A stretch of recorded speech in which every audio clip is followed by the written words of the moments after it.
Okay, now in this short video, we'll look at why you shouldn't be overly focused on one single metric, one single data point that you have available, particularly if you're using Training Peaks or similar online software. So quite often this comes up within coaching where an athlete or a client mentions a certain amount of their data, whether it's related to the time that they're training each week, the distance they've covered maybe on the bike, perhaps the training stress score or something else.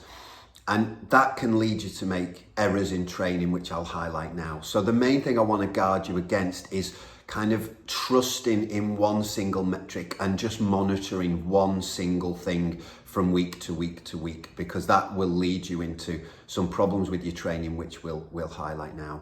So the first one is time. Obviously, it's quite easy to measure the time that you spend training or perhaps the distances that you cover across the three sports.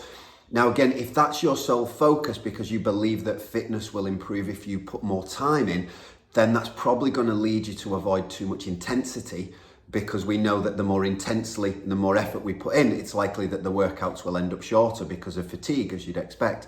So what that can mean is that you end up doing a lot of jump mileage where you just try to tack on time and distance and miles. And while we could probably all as age group athletes benefit from doing a few more hours a week, there's obviously a marginal gains point of view where once you're getting up to, I don't know, say 16, 18, 20 hours a week, the gains that would come from an extra hour are actually really quite small. Now, fair enough, if you were down at 10 hours a week and you can get to 11 or 12, as a percentage, that's quite an increase and that would probably still be worthwhile. But if your sole focus is on increasing the hours per week, then after a while, it's likely that you won't see any benefits. And I think what's likely to happen is that you won't have the time, the energy or the inclination to actually put the real hard work in. So the real quality efforts will probably be diminished by the overall volume. And so there might be an actual trade-off in the fitness gains. The second one, particularly if you're using Training Peaks software, is training stress score.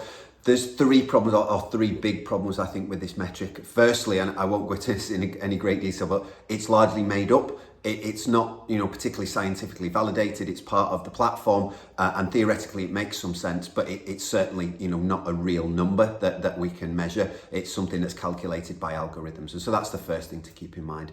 Secondly, it really requires all of your data that goes into Training Peaks to be incredibly clean. So no double entries of sessions, accurate data from the GPS sort of side of things. Any bad data needs to be cleaned up or removed. And it also needs all your thresholds to be set accurately and kept up to date. And if we don't do that, then immediately that number becomes a little bit unreliable or very unreliable, really. Again, if you focus on training stress score each week and wanting that to be higher and higher, what you will probably be drawn into doing is training very much in the grey zone, kind of between LT1 and LT2, because you can work reasonably hard for reasonably long periods of time, which will elevate the training stress score for that session. As you might well have noticed, if you do a very hard, say, VO2 max session where the actual work period is quite small, like 15 to 20 minutes, even though you're working incredibly hard, the stress score that generates is really quite low. So again, if you're really trying to elevate your TSS, you're going to not want to do those things. And the same with running and swimming intervals as well. Going very easy doesn't recruit or accrue a lot of TSS. Going very, very hard doesn't, because you're not out there for long enough. And so you get sucked into doing a lot of that grey zone kind of training between LT1 and LT2. So again, that could limit your development as an athlete. For those people that tend to use power and pace and have set numbers in the head for every single session, that can mean that you often chase the pace and chase the power in every session that you do. If you pride yourself on never swimming slower than a 145 per 100, and yet on a particular day that feels quite difficult, you'd be better easing up and focusing on technique rather than pushing the pace.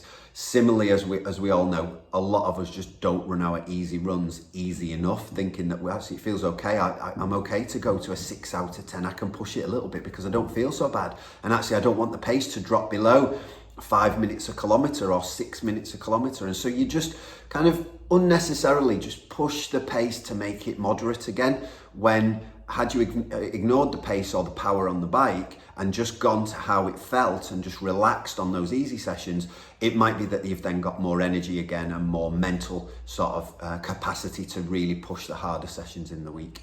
And similarly, if you only use heart rate, that could lead you to problems, because we know that heart rate varies from day to day. We know it can change with fatigue and with various substances like caffeine and things, and equally with the amount of sleep you've had. And so we also know that wrist heart rate is very unreliable, so it's certainly got to be from a chest heart rate strap. But again, if you only use heart rate to try to judge your training or to sum up what you've done in the week, it's going to be a little bit artificial again. We know if you're looking over at the weekly view and you're trying to work out how have I distributed my intensity across the week, it might well be that because on some short, sharp intervals where you've hit high power or high pace when you're running, heart rate lags to come up. You might have finished the interval and be on the recovery, and heart rate only just had a small blip. So heart rate wouldn't reflect the real short, sharp intensity of some of the sessions that you may do. And again, so it has limitations itself. So again, we don't want to judge everything we do purely on that one metric.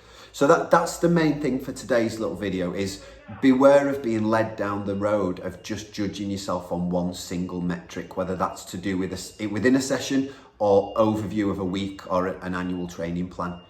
What we need to do is focus on the training plan itself. You know, we've got to prioritize the quality and the variability and the specificity of that training plan to you as a person and to what your goals are.